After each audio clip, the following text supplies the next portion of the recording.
Curricular Practical Training. My name is Tahmina Maralbaeva and I'm an advisor at OSS. I will be presenting the information to you today. And I also have two of my colleagues logged into this webinar as well, Nuringa Tuilingiere and Jessica Scott. So they will observe and help me answer your questions if you have any after the presentation. They both are advisors at OSS as well. So let me first describe the structure of this webinar. On the screen in the center, you should see our PowerPoint presentation. I will go through each slide as I present the information to you. On the left side of your screen, in the middle, you see some of the resources that are available for you. And on the bottom, you can see our chat window. So please use the chat window if you cannot hear us. And also you will use this after the presentation if you have any questions. Okay. So what is CPT?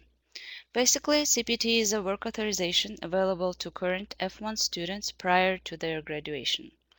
CPT has to be a practical experience to supplement the theoretical knowledge you're gaining in your academic program. So it must be a required or integral part of your program. It can be a paid job or unpaid internship, but it has to be directly related to your field of study.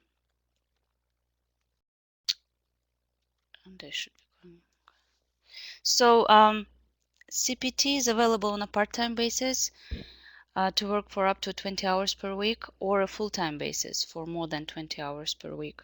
Typically, you can be approved for 20 hours per week or less during the school semester, and you can apply for full-time CPT during school break.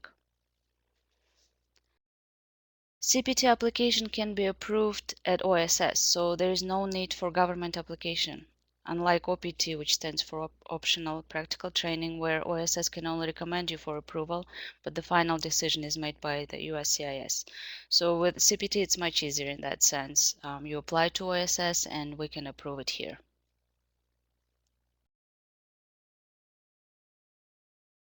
So now let's talk about eligibility requirements. Who can apply for CPT? First of all, you must be in F1 student visa status.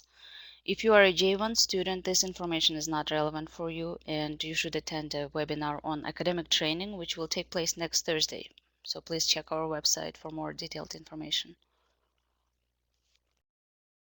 So in order to be eligible for CPT, you must be F1 student, and you must have been enrolled on a full-time basis for at least one academic year, which is 2 semesters. Another criteria is to have a written job offer at the time of application. So in order to apply for CPT, you must have a job or internship offer already. And finally, your employment or internship has to be within your major field of study. As I said earlier, this job has to be a required or integral part of your academic program. So how do you apply for CPT? This slide outlines the application procedure, and we will talk about each step separately further, but let me first give you sort of an overview of the application process. So first, you need to review the CPT application instructions. They're available on our website. Also, you can see them on the left side of your screen. It's called CPT Application Packet. So the next step would be to find an employment opportunity in your field of study and to obtain an offer letter from that company or organization. You will then need to visit your academic advisor and get his or her signature on the CPT request form. Then you will need to come to OSS with all required materials and apply for CPT. Once we approve your CPT, we will issue new I20 for you with CPT information on it, and then we will ask you to come and pick it up. Okay. So now let's talk about each step separately. So as you see on your PowerPoint on the slide, there is a link to CPT application instructions. And as I mentioned, you can also access this information by clicking the link on the left side of your screen called CPT Application Packet.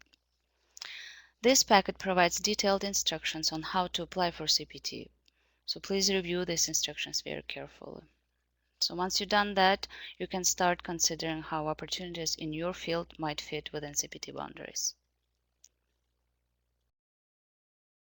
So the step 2 is to find an employment or internship opportunity in your field. If you have questions or difficulties finding the appropriate CPT employment or internship, we recommend to visit your academic advisor, because your academic advisor should be able to give you some direction and to share some job opportunities with you. Another good source is the MSU Career Services, and you see the link to their website on your screen. And there is also a link on the left side under CPT resources. And finally, we recommend to talk to the students in your program who already had internships or jobs in your field. They might have some recommendations for you and possibly good contacts.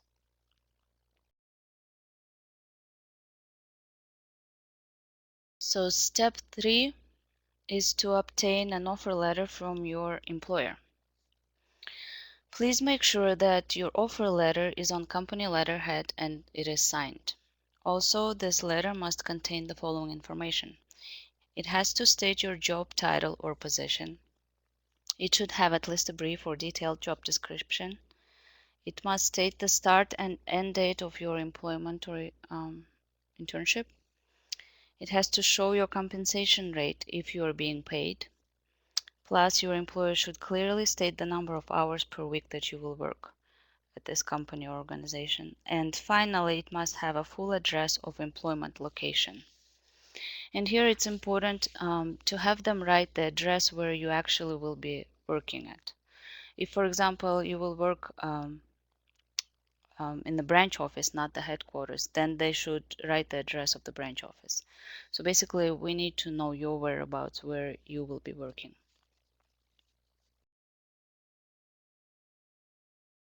So the next step, step 4, is to meet with your academic advisor. When you meet with your academic advisor, you should show them your offer letter, and then the academic advisor will determine whether the employment or this internship is either an integral part of your academic curriculum or it is a required part of your academic curriculum. We rely on academic advisors to confirm this information because they have knowledge and expertise in your academic field and we don't. So if your academic advisor agrees that this job or internship opportunity qualifies as an integral or required part of your academic curriculum, he or she needs to sign the CPT Authorization Form to indicate their approval.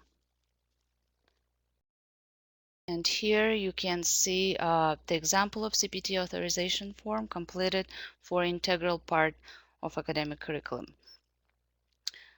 So basically it is the second lower half of the form.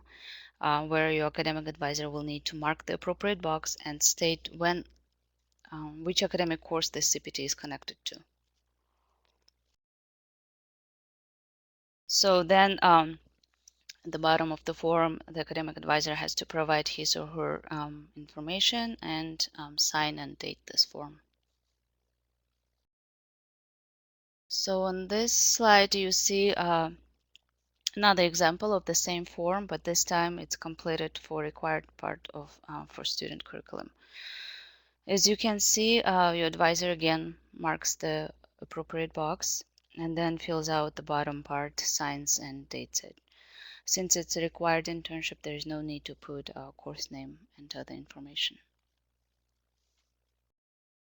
Okay, so once you have the form, the step 5 would be to come to OSS with all required materials and apply for CPT. So you can come either during walk-in hours between 1 and 3 p.m. Monday through Friday, or you can make an appointment with OSS advisor by calling or emailing our office, and we ask you to do that at least one day in advance.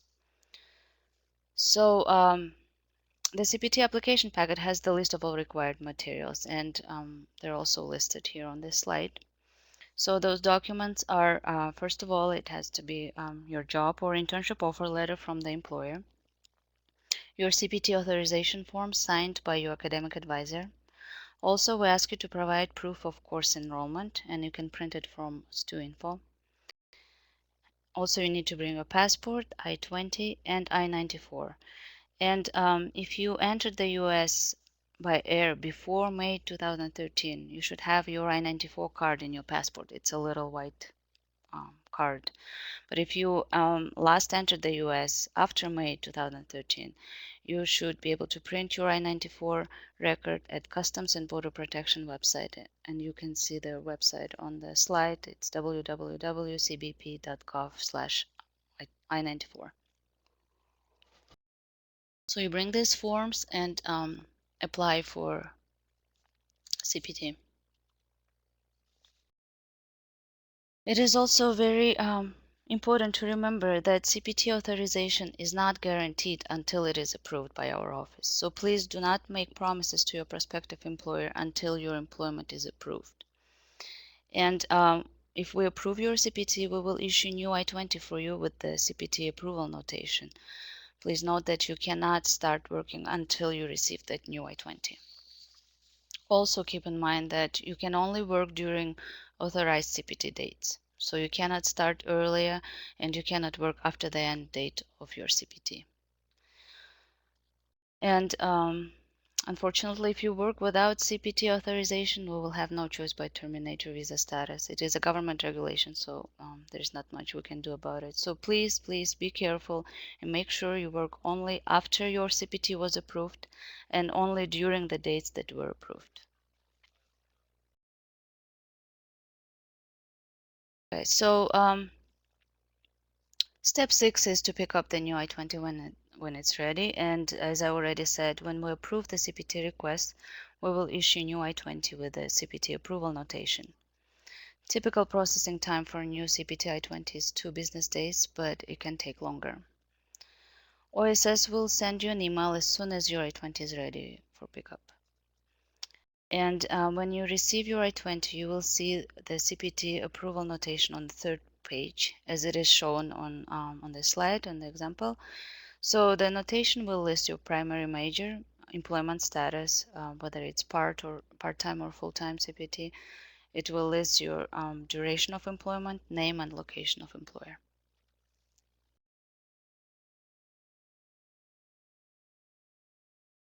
So once you receive the new I-20 with CPT approval notation, you should show it to your employer. Technically, your employer should ask for it before they hire you. However, sometimes employers do not know about it, but it is your responsibility to show it to them so they know that you're working legally.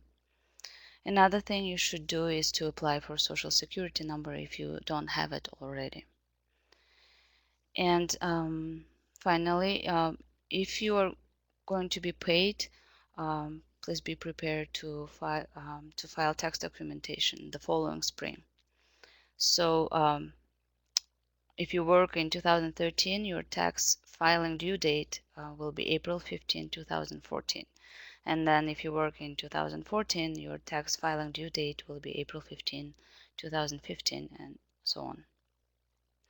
And if you need help with taxes, you can contact MSU Tax Clinic. They provide free services to our international students, and there is a link to their website on the left side of the screen under resources.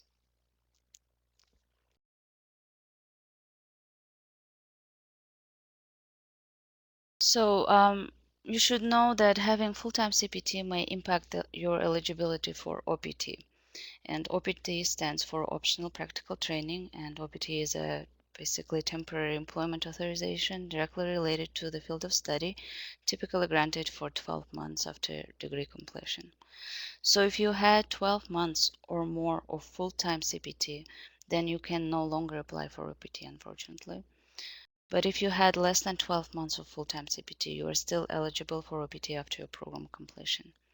And if you had part-time CPT for any length, whether it's 1 month or 12 months, you can still apply for OPT because part-time CPT doesn't impact OPT. And if you're interested in learning more about OPT, I would recommend you to attend our OPT in-person workshop, which will take place on November 21st. And for more information, you can go to our website. So This concludes the instructional part of our webinar. We can now move to question and answer part. If you have any questions, please type them in the chat box on the left side, and we will try to answer any questions you have.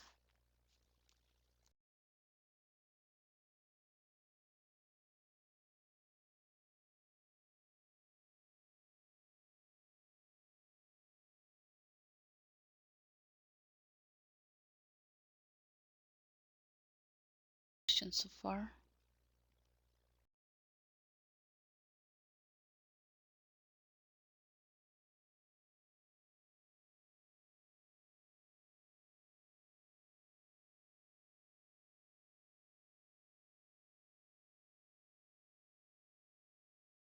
So I assume there are no questions.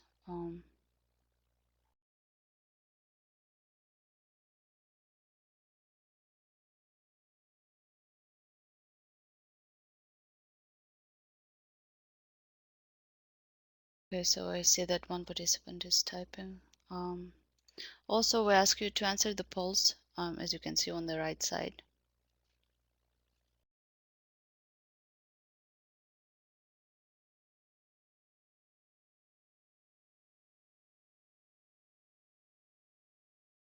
So Ruth is asking, if you get a job after your CPT and then come back and graduate, is there a complication with that? I'm not entirely confident I understand the question. So you're saying that you have CPT, then you graduate, okay. Leave and then come back, or what is the question? I'm sorry.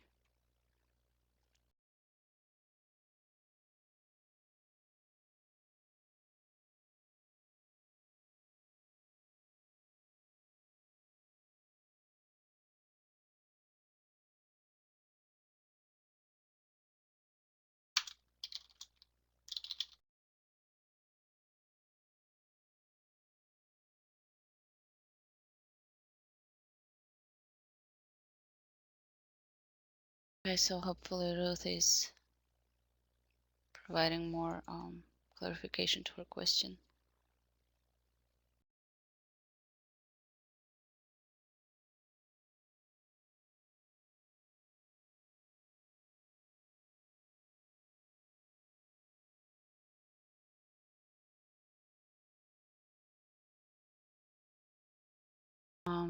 If you write your thesis and then take the CPT and work for 6 months, if the company offers me a job after, is there a problem?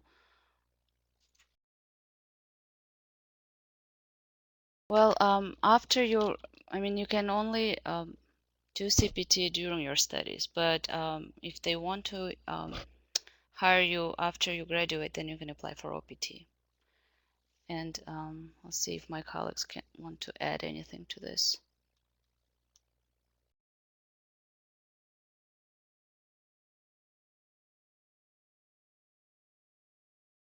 Hope it answered your question.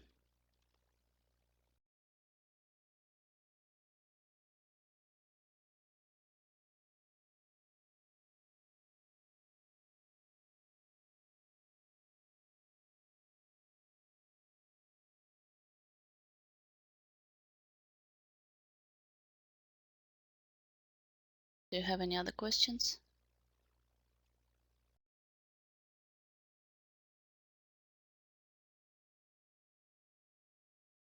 Okay. Well, thank you for attending the webinar. I think we're all set then.